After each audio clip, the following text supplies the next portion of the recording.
contenders. I was among them. I used to say nitapita katikati yao. Remember? I looked at these two giants and I looked at myself and said, this David fellow, yeah, Kibaki huyu, Raila huyu, nitapita hapo katikati. And actually to some extent I did, because because that is how I was able to hold the two of them again. I became the nexus. I became the gum when the country was falling apart.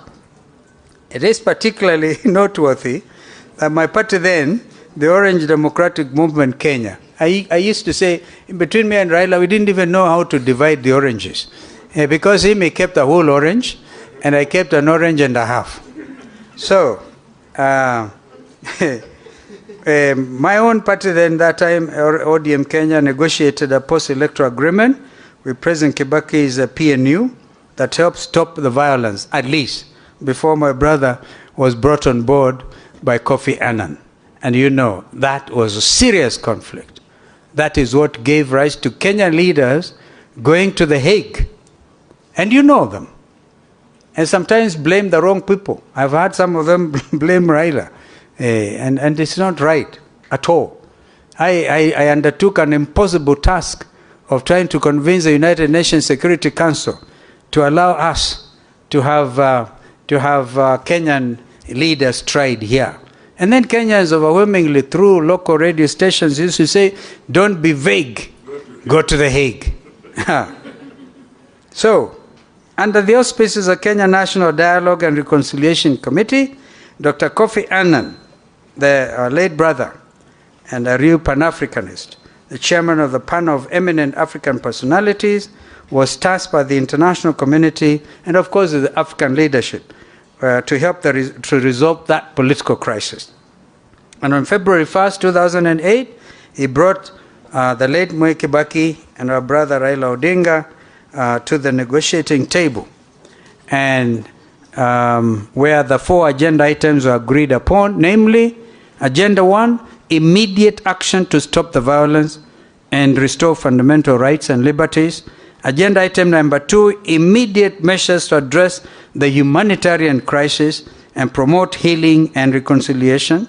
Agenda item number 3, how to overcome the political crisis. And agenda item number 4, addressing the long-term issues, including undertaking constitutional, legal, and institutional reforms, land reform, tackling poverty and inequality, as well as combating regional development imbalances, tackling unemployment, particularly among the youth, consolidating national cohesion and unity, and addressing transparency, accountability, and impunity. That was a major agenda, and it was, to a large extent, achieved except for agenda item number 4. And I must move faster. Agendas 1, 2, and 3 were faithfully carried out. And on February 28, 2008, President Kibaki and Right Honorable Odinga signed the agreement on the principles of partnership of the coalition government. In part, the preamble affirmed, I quote, there must be real power sharing to move the country forward and begin the healing and the reconciliation process. With this agreement, we are stepping forward together as political leaders to overcome the current crisis and set the country on a new path. This agreement is designed to create an environment conducive to such a partnership and to build mutual trust and confidence. We have agreed to enact the National Accord and Reconciliation Act, end of the quote, signed by the 2 leaders. Following the passage of the Kenya Constitution Review Act 2008, Kenya Constitution Amendment Act 2008 by Parliament, the process of drafting a new constitution, detailed in Agenda 4, began. 2 years later, and through a people-driven national dialogue, the Constitution of Kenya 2010 was finally promulgated to widespread acclaim at home, regionally, and internationally. Even though this living document is acknowledged as one of Africa's most progressive constitutions, there are still some aspects of its composition that, in its 13th year of existence, require serious deliberation. We in the Azimio la Umoja One Kenya coalition hold the view that we cannot transform our beloved nation if we do not fundamentally address those Agenda 4 issues of 2008 and those concerns that we have outlined in the National Dialogue Committee, which have christened NADCO, and which I'm happily, as fate would have it, a co-chair. Our top priority, which was to address a cost of living, is demonstrated by the growing gaps in poverty and inequality brought about by harsh and burdensome taxes that take money out of people's pockets rather than putting it therein. And Susan, you're in the business trying to get people to put their money in their pockets. You haven't quite succeeded. Because this is where the issue is. Kenyans are crying, heavy burden of taxation. I have never seen a nation anywhere in the world which can develop on the basis of overtaxing its citizens, particularly during such economic reality. If anybody has one example in the world, we talked of the Marshall Plan and others, where you overtax your citizen in order to get out of depression, I will be happily able to listen to you. Despite the conflicting explanations, the primary causes of economic slow growth, indeed depression, are not solely attributable to global events, but rather economic mismanagement and endemic corruption. The last 3 presidential election results are strongly disputed, indicating that we have not addressed transparency, accountability, and impunity, particularly regarding our electoral management process. That is why we in Azimio la Umoja One Kenya Alliance Coalition insisted upon not only audit of 2022 general election, but a reconstitution of the Independent Electoral Boundaries Commission. We too in this NADCO process spoke to the deepening of our political gains by ensuring there will be fidelity to the Constitution as regards interference with political parties. The story that has been going on, merry-go-round in Jubilee, I'm a very key member of Azimio la Umoja One Kenya Coalition. It's disturbing. We have had to call a spade a spade. In these talks, we are not sparing any situation. And we are saying it is improper to disorganize Jubilee. Because by disorganizing Jubilee, you are trying to disorganize Azimio. And by implication, paying lip service to multi-party democracy. And this is our view. Our agenda items at the bipartisan talks at Bomas of Kenya also included addressing the imbalance of public office appointments that were biased towards specific communities and poorly represented the aspirations of two-gender rule. This, we strongly argued, continued to undermine the ideals of national cohesion and unity.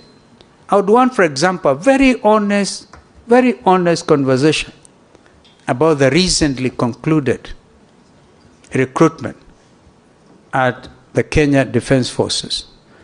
Mukwanja and the rest of you in Parliament, please, if you want to heal this country, and I heard the President yesterday say 80% of recruitment to KDF now will be from National Youth Service, but before we get there, we want the statistics, ethnic balance. By the way, it's a matter in the Constitution. We want to know, of the 42, 43 communities, what percentage did the people in Embu, in Manyata get?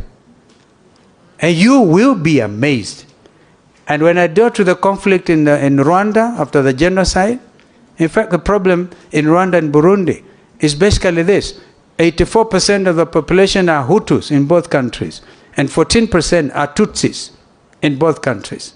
At some stage, the whole leadership of Burundi, from the president to deputy speaker, were eliminated because they went through a hugely successful election, where if it is the majority must have their way, and the minority have their say, that happened. But people were hurting. And what happened? Killings.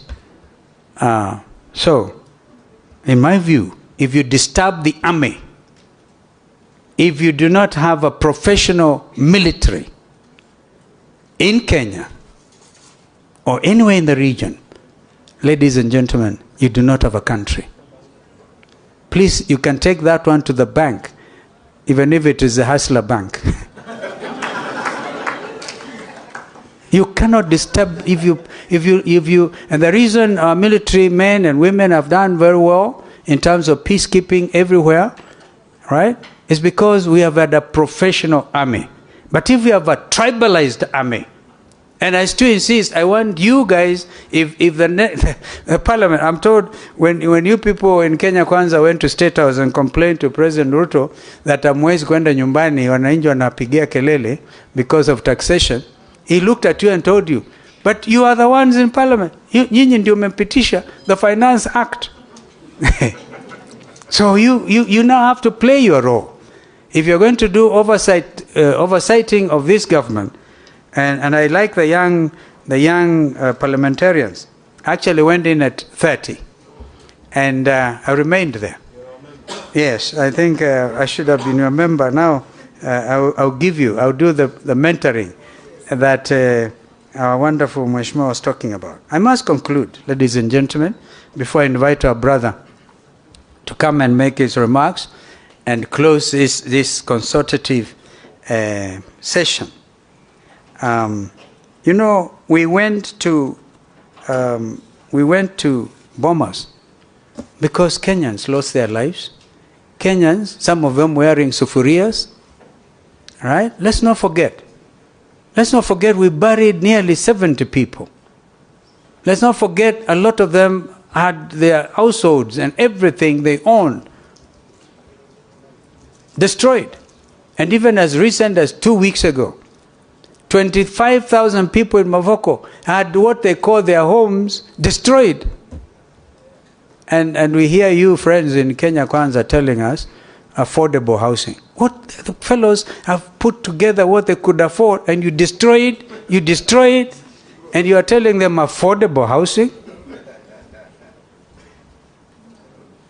So, ladies and gentlemen, we cannot hope to transform our nation, indeed any nation, without meaningful dialogue, and that is built on mutual trust and confidence. Nonetheless, I've observed that during our 73 days, we've already done 73 days of the national dialogue, goodwill has occurred, and both sides have learned to respect one another's points of view.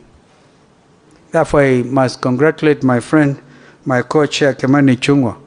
When he came in, I told Kimani, I looked at him, I said, listen, you are young, I think you're very young, and the future is ahead of you. Me, I can go back to Sekuru, right, and forget about you guys. But if you don't succeed at these talks, history will judge you badly. And we must therefore confront the truth, and nothing but the truth. Our forefathers, the likes of Mzee Jomo Kenyatta and Jaramogi Oginga Odinga, were able to negotiate and compromise even with the British colonialists. When Mzee Jaramogi Oginga Odinga said, without Jomo Kenyatta there will be no freedom. Now, we should emulate them. 26 years ago, the late President Daniel Arap Moi's ruling party, KANU, by the way, KANU was organizing secretary for 12 good years. I was elected National Organizing Secretary the same day with the late Moses Mundamba Mudavadi, Wycliffe's father. So you can see if Mudavadi is beginning to look old. I started it with his late father. That is a beauty. When you are young, you see it all. And I therefore can pass this information, this wisdom, sometimes lack of it, depending on how you look at it, to the younger leaders. Mzee Moi was able to accommodate dialogue. After the violence that followed 2007 elections and almost tore our nation apart, Mzee Kibaki, our brother Raila, and indeed myself, with our respective coalitions, were able to come together and work on creating a durable new constitution. Our history is replete with examples of transformative national dialogue for the betterment of all Kenyans. We at Azimio la Umoja One Kenya Alliance Coalition remain optimistic that these bipartisan talks, which should conclude with a report handed to both my friend William Ruto and my brother here on November 22nd. We are very clear. We don't want to stay there for longer than is necessary. And some of them say we are paid huge sums of money. I have not seen a cent. I'm giving my time and my everything to my country so that these things can succeed. Ladies and gentlemen, it is now my great pleasure to invite my brother and actually a soulmate, the Right Honorable Raila Amolo Odinga, to come make his remarks and close